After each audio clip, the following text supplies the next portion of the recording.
Talkline Network Radio, America's longest-running Jewish broadcast network, the voice of the Jewish community. Welcome to the podcast. And now, you're listening to Talkline with Zev Brenner, America's premier Jewish broadcast on the air since 1981. And now, here's your host. Welcome back to the program, Mom. Zev Brenner. To Israel we go via the west side of Manhattan. Michael Eisenberg is co-founder and general partner of Aleph, an early-stage venture capital fund with over $500 million under management. He's been a venture capitalist for 25 years. Aleph focuses on partnering with great Israeli entrepreneurs to build large, meaningful companies and impactful global brands. In addition to that, he's also written 3 books, including Ben Baruch, which is about the brachot in the Jerusalem Talmud. His other book is called The Vanishing Jew, a wake-up call from the book of Esther. And his latest book, at least in English, he has others in Hebrew, is called The Tree of Life and Prosperity, based on economic principles from the book of Genesis for the 21st century. And it's under the Wicked Book imprints. He's originally from the west side of Manhattan, and he davened in the same shul that I davened, the Rabbi Vorhan Stiebel on the Upper West Side of Manhattan. He has a Long Beach connection, having been at the Bach and also with Little Beach Synagogue connected there as well. So welcome. Thank you for joining us. Thank you, Zev. I want to give you a compliment. When my daughter Lizzie said, you got to interview Michael. He's written a fascinating book. She loved your book about the Vanishing Jew. So she said, you got to interview Michael. My son said he heard you 2013 in Yeshiva University, and something that you said stuck with him. And he said that he quoted you saying that really learning Shulchan Aruch, the code of Jewish law, shouldn't be up to rabbis. It should be for the average person, because they're in business. They need to know it. So. It's really true. It's really true. You know, you have to run into real life in order to run into the real Shulchan Aruch. Right. So he says, so really the rabbis they need to know, but not really as much as the average person, because of day-to-day business. And you've devoted yourself. You have a successful company. You're a venture capitalist. And the fact that you went to Gush Etzion in Israel, didn't Rav Amital tell you that you should open up a factory and employ 10,000 people? Yeah, that's true. I asked him when I was 19, and we were like 15 guys in a room. Right after the first Gulf War, I said, is there a bigger mitzvah of Yishuv Eretz Yisrael, settling the land, for somebody who moves to a populated place, Jerusalem or Tel Aviv, or you have to move to an unpopulated place to really fulfill the mitzvah? And he said, it's all nonsense, real nonsense. You need to make Aliyah, move to Israel, and open a factory that'll employ 10,000 people to earn an honest and decent living. And that's really important. He said that would be the biggest mitzvah. And so on the spot, I kind of decided I would make Aliyah and see if I could employ 10,000 people. It was the first time a rabbi connected for me the importance of Jewish principles and Torah and the economy. And, you know, that's kind of been my life pursuit ever since, is how do we employ tens, if not hundreds of thousands of people to earn an honest and decent living. Well, so you didn't open the factory, but you're employing thousands of people. The factories turn out to be passé in the 21st century. It's all about technology now, and I've been really blessed to be, you know, in the innovation economy and technology, and feel very fortunate about that. So how'd you get involved with that? Here you are from the United States. You were inspired to move to Israel by going to yeshiva in Israel. How'd you go from there, from being a very successful venture capitalist? I actually started in political consulting. That was my first job when I got to Israel. I worked for a firm based in Boston for a year and a half or so. And then I was laid off, and nobody told me. And I actually had a hard time finding a job, a really hard time finding a job. I didn't have an Army network. I didn't do the Army here. People don't want to hire me. And really, out of some level of desperation, I started something which kind of became a merchant bank for tech. It was the early days of tech in Israel.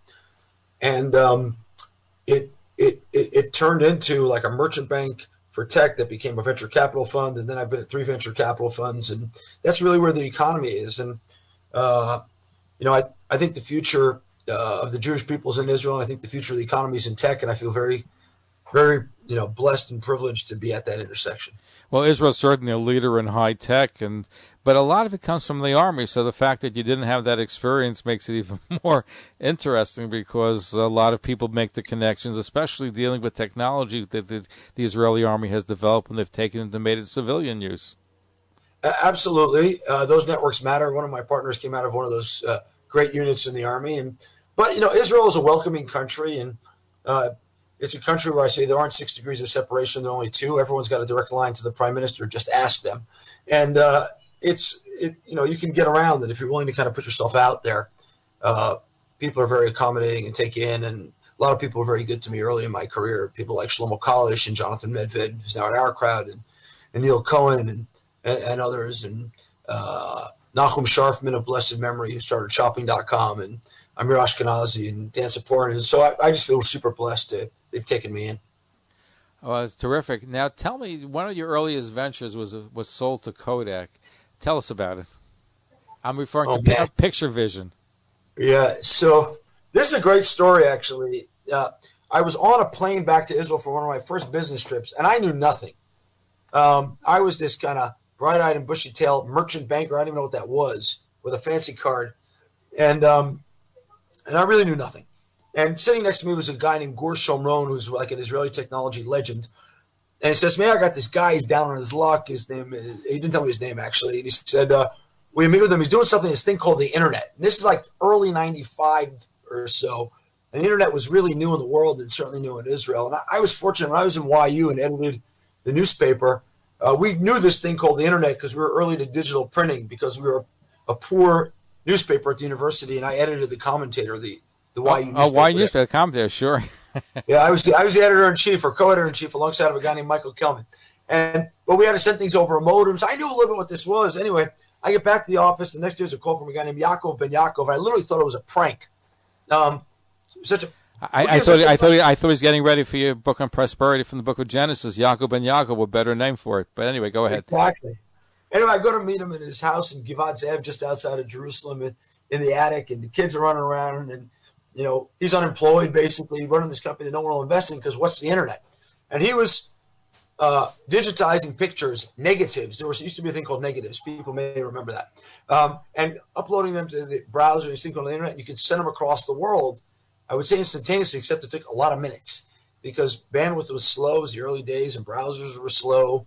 Netscape had just come out a few months earlier. But it captivated me. And, my family lived in America still. They moved afterwards, and it's kind of like, okay, we can send pictures of our new daughter. This is amazing. And we ended up raising $600,000 from a bunch of angels. Now they're called angels. Then they were called, I don't know. Friends. Wonderful people. Friends. Yeah. But didn't you make the commitment before you even had the money? Yeah, we did. Okay, you took a leap of faith. Well, we committed $50,000, which was our fee from raising the $600,000 or so, and we raised the money, and the thing ends up getting bought by Kodak, and Kodak's moved to digital. By the way, the interesting epilogue to the story about what happens to people who don't innovate is Kodak buys them, and then the Kodak Film Union keeps out these guys, Yaakov and Elliot and Phil Garfinkel, because they're the digital guys, and they threaten the film business. And we all know what happened to Kodak. It went out of business because it didn't move to digital. This was their hope. But the film union, prevented the digital guys from coming in. And, I'm very proud of these guys still today. Yaakov and I are still in touch. Just amazing people who changed our lives, by the way. We couldn't be sharing photos if they weren't the first. But did you have financial success? Because it could have, obviously, if they would have developed it more, it would have meant more to your bottom line. The fact that they let it languish and didn't do anything with it, did that hurt the sale, or did it hurt your making money from that venture? No, they paid cash. Really important lesson in investing is if you don't believe in the company that's buying you, take cash, not stock. Or if you get the stock, sell it. So, no, but they paid us cash. It was fine. They paid. But they did when it was their problem and their loss. Okay, terrific. Okay, because they didn't give you just shares; you got actual cash. So that's a good lesson for people to learn. We only got cash at the time. Very, very important. So you went from there to other companies that you involved. You write in your book, which is fascinating because you combine Torah with business. I guess the two different Bibles: the Bible of economics and the true Bible, which is the Torah. You write the fact that most of these high-tech companies, or most of these investments that venture capital invests, most of them fail. But I guess you count on the big ones to be successful. Yeah, I'm wrong more than 50% of the time, and we don't get it right, and it's a risky business. But and you need the ones that succeed to make up for the ones that fail. But I want to refer to something you said. There are two Bibles: the Bible's of economics and the Bible that's the true Torah. I actually think it's one, and part of the point I'm trying to get across in the book is if we fill most of our day with work, which we do, by the way, we work more than we sleep, and we work more hours than we spend with our children. So, and if the Torah has something to say about human life and the human condition, then it needs to necessarily talk about the issues around the economy, the issues around work.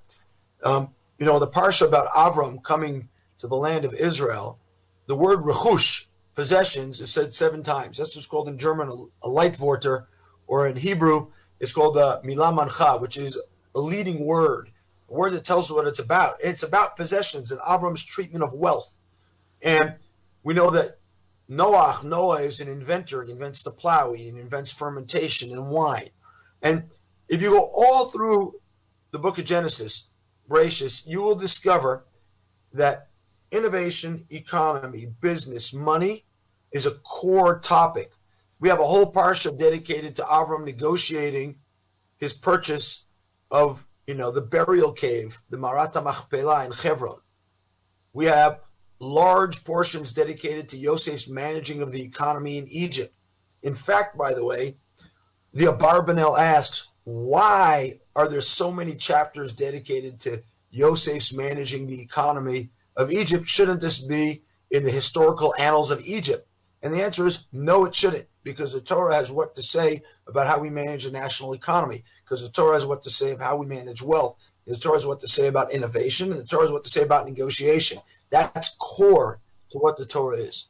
No, you're absolutely right, but people tend to separate. Listen, the Torah has everything there, how to conduct business, and if you're ethical, I know we'll talk about the fact that you like working with companies that are ethical, and you've pulled out from ones that were not. This is a way of life, which also includes business, but people tend to look at business as one realm and look at Torah something else. But the truth is, and this is the whole concept even of Torah Mada, the Torah encompasses everything. You mentioned Avraham. He was the first fundraiser, by the way, and a very successful one. But business didn't, according to the rabbis, business didn't spoil him, because he went to Egypt poor, came back laden with gifts and lots of money, but he still stayed at the same dinky hotels that he stayed on the way in, with the rabbis teach us to show us that he didn't let the wealth spoil him. Yeah, by the way, I think Avram goes wealthy to Egypt. He doesn't go poor to Egypt. Well, actually, they put down at least a comment, and maybe there's a discussion that he didn't have. In fact, I think it was Rashi said he stayed at the same hotels when he didn't have money, that when he had money on the way back, he made a point of going to the same ones. Yeah, I think you're correct about Rashi, but I think if you read the actual text, that's not what happens. He has wealth and possessions when he comes. Rashi interprets the fact that there's a famine, if my memory serves me correctly, as that he becomes unwealthy, but we have no proof for that in the text. He goes with wealth and he comes back with more wealth. It says kaved me'od. He's very well laden. Before that, he was just wealthy. Now he's super wealthy when he leaves Egypt. The big difference is Lot, by the way, and this is a super important thing, which is that when Avram leaves Haran, his birthplace, or maybe the place he lived, depending on the commentary, and he comes to the land of Canaan, Israel, the Torah tells us that he comes with his wife and 70 souls and all his possessions and Lot. Right. Now, why does it tell us about Lot? We only know one thing about Lot. You know what it is? He loved money. No, that we don't know that yet. He doesn't have any yet. He's an orphan. Lot is an orphan. We know that his father dies. That's what we know from the end of Parshas Noach. We just forget it. And so the Torah is already telling us that if Avram comes laden with wealth to the land of Israel, most important is take care of the orphan. Then they go down to Egypt. And the thing we know when they leave Egypt is not only is Avram very wealthy, Lot is now wealthy as well. It tells us that Lot also has wealth when they leave Egypt. So when Avram goes down there, he uses his talents, skills, wealth, not just to make himself wealthy, but to make his orphan nephew wealthy. It's not charity. It's not redistribution. He invests in him and he shares some of his skills, and maybe they have a partnership, and we don't know, but they both leave wealthy. What then happens, though, is they split. They start splitting even before Lot goes to Sodom, in that Avram goes on a spiritual pursuit. The word used in the Torah is masa'av, is spiritual pursuits, and he does it alone. Whereas Lot thinks that I made money because I'm successful, talented, and I did it myself, and I want to go to a place where no one's going to bother with me about wealth, and I can be selfish. That's called Sodom. And Avram said, we got to keep spreading this. We got to keep investing in people and raising them up as well in a challenging economy. And that's the difference between the two of them. If I remember correctly, the commentators note that the reason why Lot hung around Avram because he had a wealthy uncle, and he wanted to hang out with him because he really loved money. And this is brought out, and I'm sure there are many different opinions about. That's the beauty of Torah. You have 70 facets to it, and they were all correct, even though they seem to be contradictory. Our guest from Israel is Michael Eisenberg, co-founder and general partner at Aleph, an early-stage venture capital fund with over $500 million under management. He's a book writer. His latest book deals with economics and Torah. It's called The Tree of Life and Prosperity, Eitz HaChaim v'HaKesef, Economic Principles from the Book of Genesis for the 21st Century. We're going to be right back. Don't go away. Stay tuned. Follow us on Facebook, Twitter, and Instagram.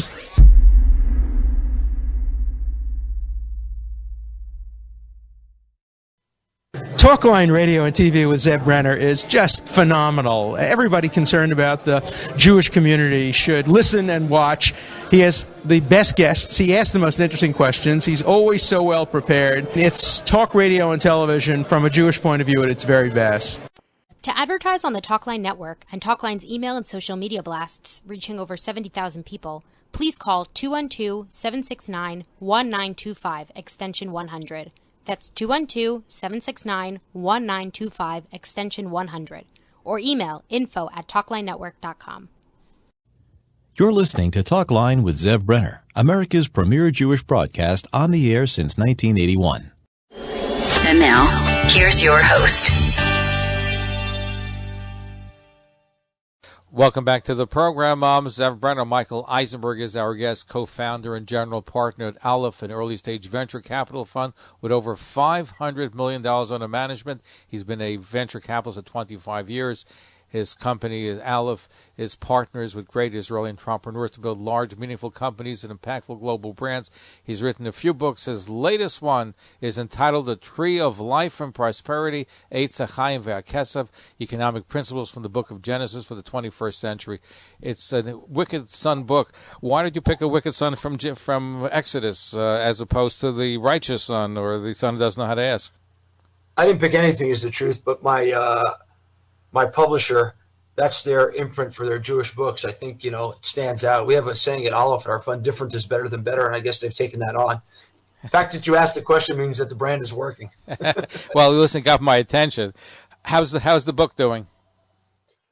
Thank God, on the eve of launch, meaning on the 23rd, the book hit number 1 on Amazon, both in business ethics and in Old Testament commentaries. Those things don't go in common very often, let's just say.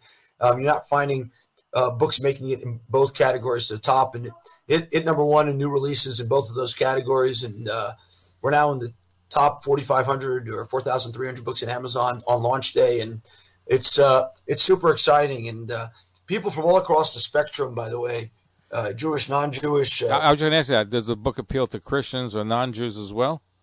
It has. I've been on a bunch of podcasts, Christian podcasts, and people aren't religious, but are just investors in technology. People are tweeting. Keith Raboy, who's a very, very well-known venture capitalist, tweeted out that every founder ought to read this book. Every startup founder ought to read this book. And Gavin Baker, who, as you can tell from the name, is probably not Jewish, is the a big investor in public markets, et cetera. And he tweeted that this is the best book written on venture capital, and it's a biblical commentary, and so I think it's super relevant for all kinds of audiences, and my editor, Adam Bello, really made it accessible to everybody. Yeah, because I listen, it's nice to see, because you quote very heavily from the rabbinical sources and from the Torah. It could also be a Parsha book companion, even though it's heavy laden with economics and also dealing with financial matters. But certainly, if you'd have to enjoy the Torah. So I'm glad to see that it has a broad basis beyond just the Jewish community. Yeah, just it's interesting you say that. We had a big debate when I published the book at first, whether we should arrange it topically or we should arrange it by Parsha. And it was really important to me to arrange it Parsha by Parsha, because that's how we read, and that's how we discuss things with our kids at the Shabbat table. And so it's arranged Parsha by Parsha. I think it is absolutely a Parsha companion. And that's how I wrote it, by the way, based on conversations at the Shabbat table that then became notes, that then became missives, that then became a book. And so, I don't read it anymore, but I hope people read it alongside the Parsha. We start Bereshis in a few weeks, and I hope people do that. Which also means that obviously you're going to have 4 more volumes in English coming out, right? Yeah, so in Hebrew, Bereshis is written and Shmos is written and Vayikra is written. They're all out. And Bereshis and Shmos both hit the bestseller list in Hebrew in Israel, and Vayikra was a little hard for people to swallow, although candidly I think it's the best of the bunch. And it was just picked up by a big intellectual book club, and they'll buy 3,000 copies. So I hope it'll help catapult the book. But all those are coming out in English. Second volume on Shmos will be called Everyone Can Be Moses, which is a takeoff from the Rambam in Hilchos Tshuva. Very looking forward to that. So tell us about, I know you lead your life ethically and you like only investing in companies or working with companies that work in an ethical way. Is that hard to find today? Because you write in your book, a lot of companies like to cheat, even big ones that you wouldn't expect them to do that. So is that difficult to find? Like, I try, we don't get it right all the time. And it's principles, right? It's timeless principles that matter. But my view is, and I think what the Torah teaches us is that, business and doing good are not dichotomous. They're one and the same. And in the 21st century in particular, because of transparency, because of the way consumer behavior has changed, because of the way business behavior has changed, businesses that are not principles based are going to have a hard time competing over time. And I'm an investor. I'm not, I give charity on the side also, but this is not a charitable view. This is, I think, the best businesses are based on these timeless principles as articulated in the Torah. And I think these timeless principles will create better, longer lasting businesses in the 21st century. And my investors, it's not my money. I get money from limited partners, from investors, big endowments around the world, expect me to deliver outsized returns, especially given the risks that I take. And I think these principles lead you to deliver outsized returns, and that's the goal. So have there been companies that looked very profitable that you wanted to be involved with and you felt they were not ethical, that you said, I'm not going to invest with them? Anything stands out in your mind? So there was a company where, for my balance sheet, I probably messed up. But when I went to look at the customer base, I noticed that most customers were losing money. And I couldn't bring myself to invest there. And candidly, I don't invest in China. And that's probably been a losing strategy on a personal basis. It's not the focus of my fund. But my view is, and has been, that freedom is a precondition for capitalism. And capitalism in this sense, I don't mean the system of the economy, but the notion that you own your own property. The Torah says, that God promises Avram that he'll leave Egypt with a lot of rechush, property. Now, why? Who cares? Just get them out of there. They've been slaves for 210 years, 400. Get them out.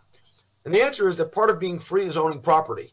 And that's a statement as to whether you're free. And by the way, when you get to the 10 Commandments, the Aseret Dibrot, you see that you have something, do not steal and do not covet.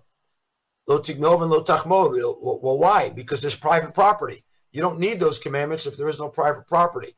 And so if you're not free, you don't own anything. And my view of China was, if you're not free, you don't own anything. And when Ant.com, started by Jack Ma, had their IPO canceled by the Chinese Communist Party and government, I think everyone woke up and said, you don't own anything if there's no freedom.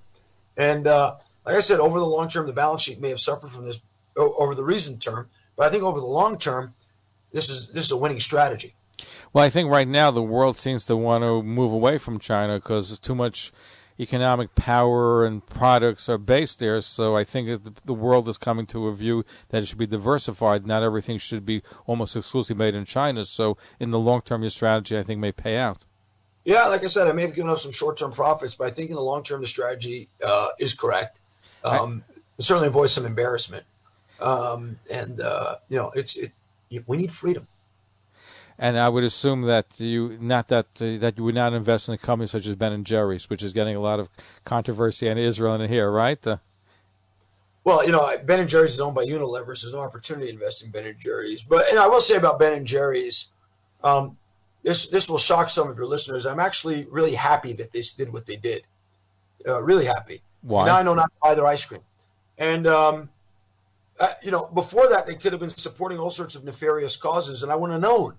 And actually, they've come out and said this now. And we see that these are unprincipled people because they'll sell their ice cream in China where the Uyghurs are being oppressed. They'll sell their ice cream in Syria. We all know what's going on there, but they won't sell it in Judea and Samaria. I mean, give me a break. What that is it's a small market. It's not a big deal. We're not really taking any risk. But let me see them be big guys when there's big money on the line, like in China. So this is what I call relativist political expediency dressed up as values. And I'm glad we learned that. So I'm happy they said it. And there's plenty of ice cream in the world. This is not like a rare earth metal. You know what I'm saying? And we can find – I love Haagen-Dazs better anyway.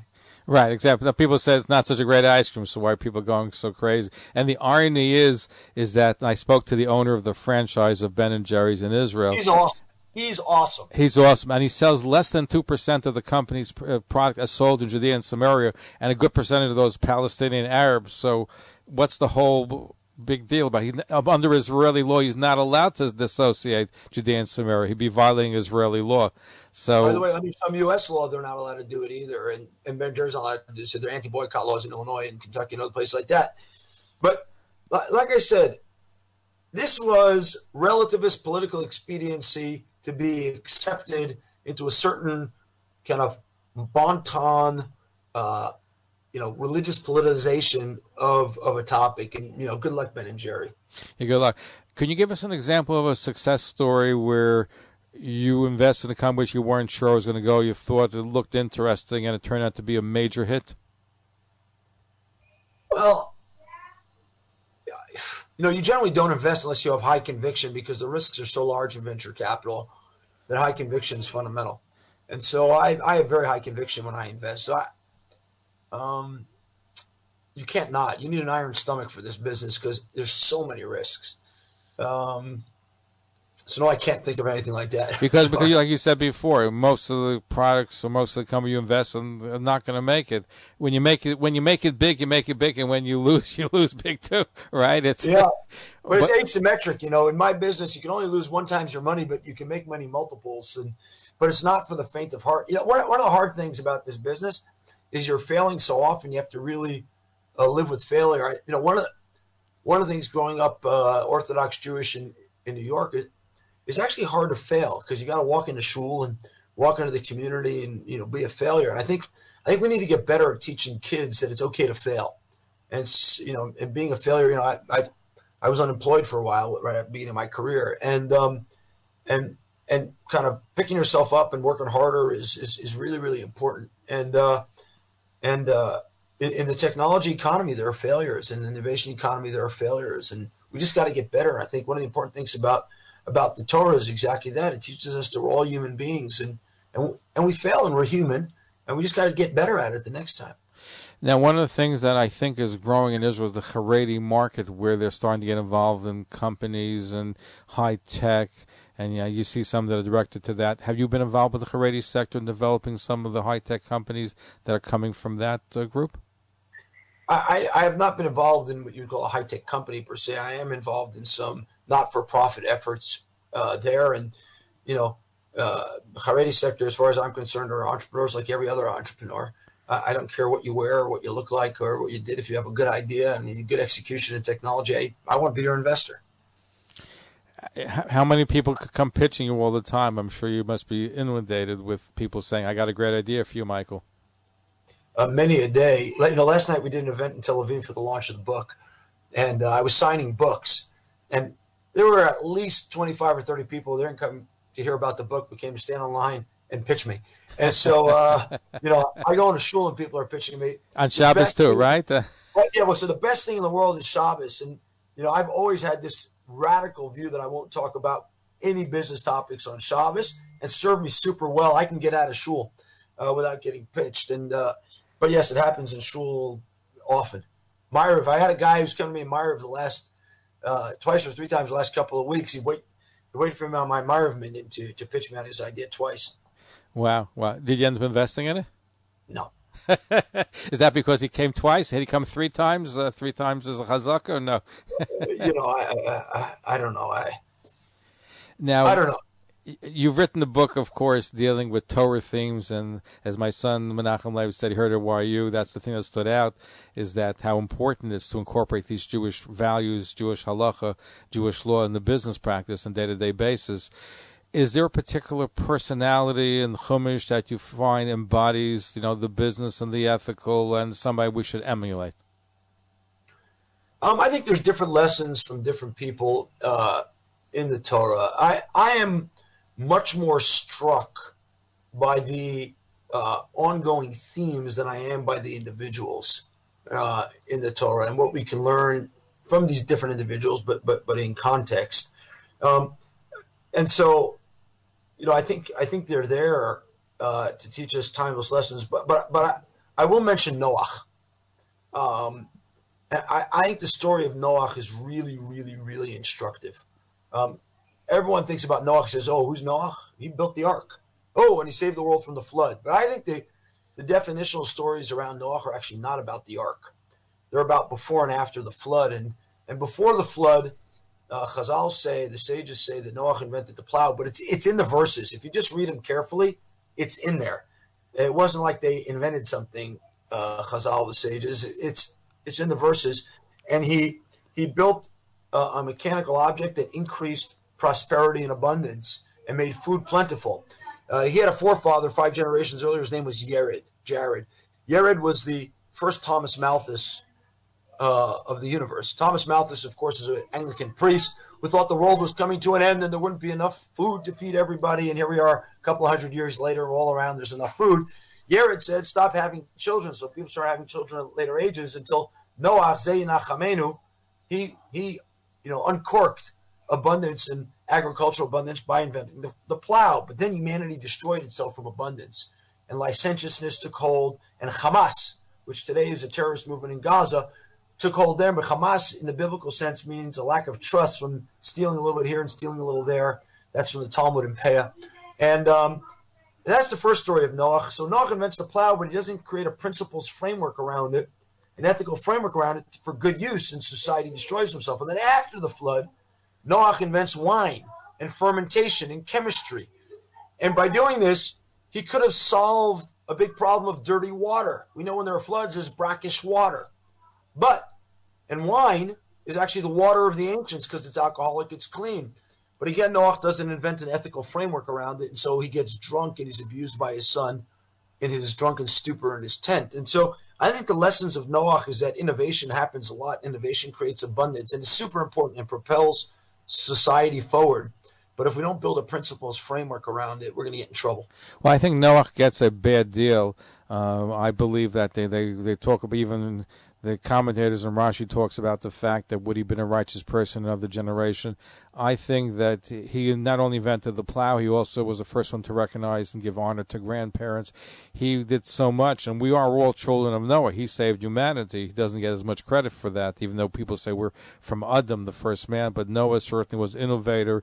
He did wine, and people think of thousands of years ago, people were backwards. I'm struck by, I think of Rav Jonas and Irish says the Tower of Babel. They were trying to build a rocket to go up to God. So they were a lot more advanced than we give them credit for, and from technology point of view. Yeah, there's innovation in every generation, and every generation, has its own challenges. Before I let you go, Michael, what has been your biggest challenge? That's a really great question. I think there's a couple. So I won't just mention one. I think it's really important to stay focused on what you set out to do originally. And, for me, that's creating the 10,000 or 100,000 jobs. And I think Rav Amital, who told me that, would move the goalpost. And, in a world where people are throwing around investments in millions and billions and hundreds of millions, money can be challenging. And I think staying focused on that goal is a real challenge. And I think the second element is we live in a chaotic time right now, and we've lost principles, and there's also kind of increasing gaps between technology haves and technology have-nots in society.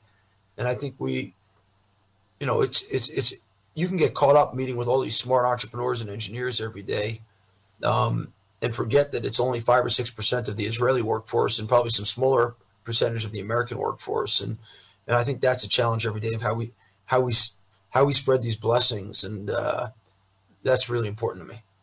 No, it's important to spread the blessing, and thank you for doing what you're doing, employing people. You took vraham metals. You didn't open your factory, but you certainly employed thousands of people, which is so important. To give people work is the highest form of charity anyway. And we're living in high tech has certainly invigorated Israeli society, because Israel is a leader in high tech, is a leader in technology, and thanks to people such as yourself for doing that. And we appreciate you being here with us. Michael Eisenberg is co-founder, general partner of Aleph, an early-stage venture capital fund with over $500 million under management. He's written a few books, 3 of them in English. His latest one is called The Tree of Life and Prosperity, Eitz HaChaim VaKesev, Economic Principles from the Book of Genesis for the 21st Century. The other books will be coming out. When's the next one coming out in English, Michael? I need to ask my editor. He's got it now, and I'm eagerly waiting for it. This is, it's been a whirlwind, this book in English, and I feel so blessed by all my partners and my family and my wife and the support they've given to let me publish this book and the editors. And I hope we can get more out. We need to spread Torah. We look forward to having you back again, and thank you for being able to. This is Torah Mada. You're able to blend both. So thank you for joining us. Follow us on Facebook, Twitter, and Instagram.